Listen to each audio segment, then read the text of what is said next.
Hello and welcome to week 2 of BA231. So hopefully you enjoyed week 1. As I mentioned, it moves kind of quickly, but it's building on from assignment to assignment. So last week we were digging into the accounting equation and T accounts and how everything balances in accounting, and you can kind of see how your 3 assignments built on each other. Good news. This week we're going to continue to build on that. So I want to go over quickly what is due this week. I am here on the home page. Then you're just going to scroll down to Module 2. You'll see that you'll have your discussion, which we'll talk about, your lecture response, and then an assignment. So the discussion here is going to talk about why we still make you learn about accounting with a pen and paper, basically. Why you have to learn to do things manually when everything is done by a computer now. I can tell you that knowing how to do it with a pen and paper, or knowing the logistics of how things flow through accounting and all of that, is still very important, because computers are great, but you need to assure yourself that what is going in and what are coming out are correct, and how you are getting from A to Z. Just because you can put a number in doesn't mean you understand what is going to kick out. So you still need to understand some of those fundamentals, and we will dig into that. As always, your initial post needs to be between 70 and 100 words and be on topic, and that is due by midweek. And then your 2 responses are due by the end of the week, and those need to be 30 words or more, or at least a few sentences with some substantive feedback to whoever you're talking to, not just, oh, good job, or I completely agree. You will not be given any credit for posts like that. Next, you'll have your lecture response. So once you watch this, you need to respond to it. That is due by midweek, and again, there's a word count on there, as you'll see. If you turn it in late, that's fine. You'll be deducted points, but still, please turn it in. Just because it's not in on time doesn't mean you shouldn't turn it in. And when you're doing that, talk a little bit about the lecture. I love it when you give feedback, positive or negative. I'm great with that. I'm always open to suggestions, or I like to know what you have liked about it so I can make sure I do that in future ones. But you still need to talk about something that we talked about in here, what we learned about. Don't just talk about random subjects. I've had students that have done that. You won't get points for that. So just please try to stay on topic. And then you will be digging into the Module 2 assignment. This is where I want to spend most of my time. So you'll see that you're going to have 4.1a, 5.1a, 5.2a, and 6.3b. So I am going to download the templates here that I've provided, and I am going to walk you through some of this as quick as I can to make sure we can try to hit all of them. So 4.1a is on page 109. So this one is going to be general journal entries, and that you'll build on that as we go on the knowledge that you're going to learn here. So again, accounting, remember, there's the accounting equation. It has to equal. So on this one, we are going to enter debits and credits. Again, like I said, building off of last week's. So you'll see here that I said, I didn't give you numbers as hints, but there's formulas in here to help you learn what's going on. So the first transaction here, it says you issued check 1169 for $1,900 to pay September rent. So your expenses are on the right-hand side of the accounting equation. So when your expenses go up, you're going to have a debit. So you'll have your $1,900 there. You can see I have a formula here to help you pre-populate that. Cash is on the left-hand side. So right now you have money in your company, so you would have a debit balance in your cash account, but you just spent $1,900 of that to pay for your rent. Therefore, your cash is going to go down by $1,900. So 1,900 and 1,900, the accounting equation balances, and we're all happy. So you'll see that you're going to have multiple transactions on here to go through.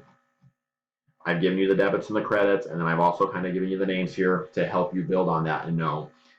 I probably gave you a little bit too much, but I want to make sure that you're understanding what's going on with this as we move forward. So that is what is expected for 4.1a. 5.1a.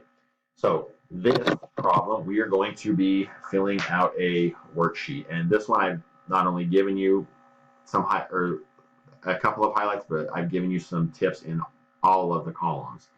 So 5.1a is on page 144. So let's turn there. 1 second. Okay. So on this one, you are going to be completing a worksheet. So you have the trial balance for Nixon Company as of 1/31/16. They just completed their first month of operations, and we have a partial workbook. So we need to go through and do the adjustments for them. So what you're going to want to do here, you want to set up your trial balance. I entered one number in here for you just to kind of show what you need to do. but this is information that is given to you on page 144. So this is going to be the 105,000. This is going to be the 21,800, the 39,400.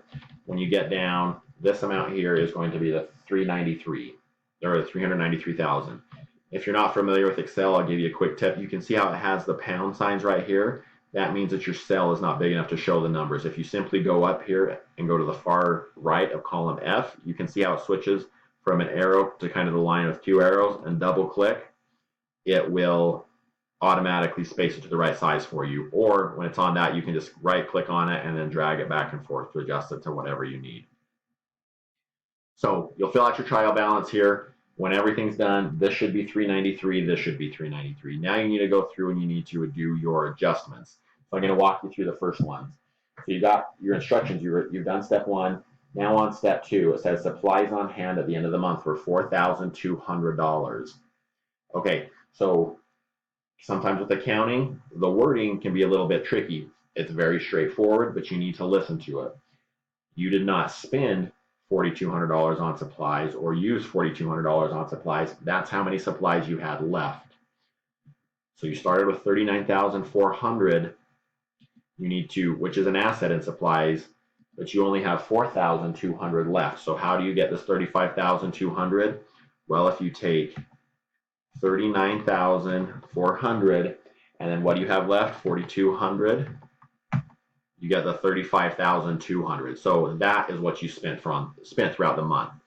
So you're going to have your credit right there, and then you're going to have your debit right there. Okay, so now that you've got that entered, on 5.1a, 5.1a and 5.2a are very similar. 5.1a, basically all that you really need to do, all that we're going to be looking for, is that you do your trial balance column. That's just copying and pasting information, well, copying information correctly from the book.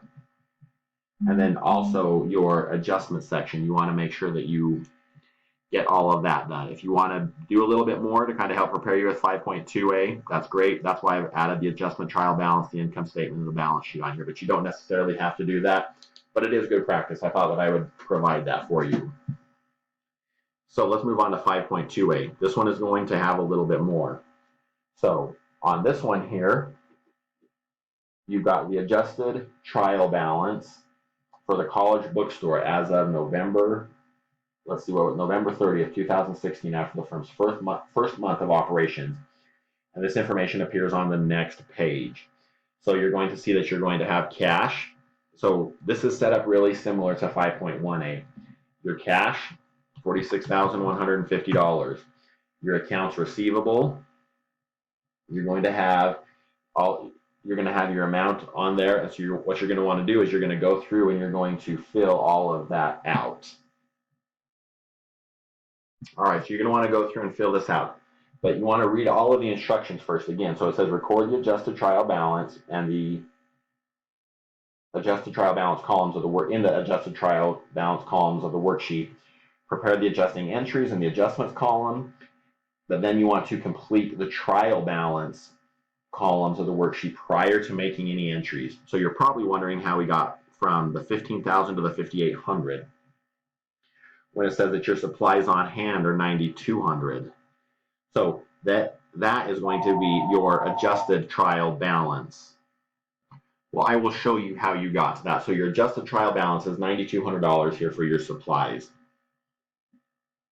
You had supplies used during the month of 5,800. So if you go over to here where you have your supplies, if you start out with 9,200, or you end up with 9,200, but then you use 5,800, that's how you get your $15,000. So you're basically going to have an entry for each one of the three transactions there. So expired rent for the end of the month, you're going to have something similar for that, and then depreciation expenses. So you're going to want to make sure that you hone in on all of those. And then just as a check figure here, it says the balance for prepaid rent prior to the adjusting entry is $49,000. So that will help you with your depreciation expense. So go through and do your adjustment and then do your adjusted trial balance as well and fill that out. Okay, so now we are on to 6.3b. So 6.3b, let's turn over to that one. Okay, so 6.3b is on page 179. So you're going to have something similar in here. You're going to be doing your general journal. You can see that it's going to be broken out a little bit differently because we're going to go through here and we're going to fill out our general ledger. So you're going to have your fees income here. So let's read a little bit about 6.3a. So you're going to be journalizing and posting closing entries. On December 31st, after adjustments, the Jackson family's farm ledgers contain the following account balances. You have your cash, receivables, supplies, prepaid rent, all of that. And what you're going to want to do is you're going to go down here and it says record the balances in the ledger account as of December 31st. So you want to figure out what your fees income is. So again, I've given you some help here. Your income summary, this is going to account for all of your expenses, and then his capital. So your fees income, I've given you a clue here. $162,000. You can see fees income, $162,000. So fees income, that means money. You're going to be on the left-hand side of the equation. Your debit, that went up $162,000. Your income summary, which is your owner's equity, is on the right-hand side. It has the balance, so that's going to be your other $162,000 entry. Then you're going to have your income summary down here. What you're going to want to do is you're going to want to go through and you're going to enter your advertising expenses, depreciation, rent, salaries, utilities. All of these amounts should add up and match to your income summary because that took money out of your income summary essentially. And then you're going to have a capital transaction where he had his money come in and then money go out. So you'll go through there, and then once you get done with that, you're going to want to enter all of your general ledger accounts. And the book does a good job of walking you through this. So you'll have what your beginning amount, and I've given you some check figures on here to kind of figure it out as you go through all of that. And then at the end, you're going to have an analyzing. So we're going to list the accounts affected by the closing entries.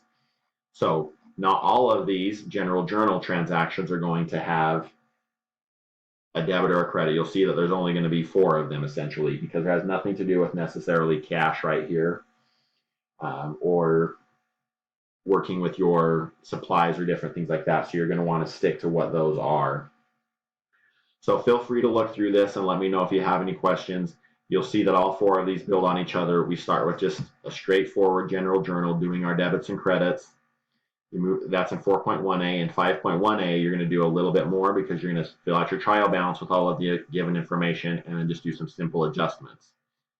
5.2a, you have a mix of trial balance information, adjustments, and adjusted trial balance. You need to make some of these are going to be straightforward and moving left to right. Some of them, like with the supplies, you're going to have to back into. And then on 6.3b here, you're going to fill out your general journal, but then you're essentially going to be doing the same thing, but you're going to be doing some of your closing transactions. So I think as you do that, if you go in order, that they'll make a lot of sense to you. And if you have any questions on that, by all means, please let me know, and I would be more than willing to help you out. So good luck, and let me know how things go.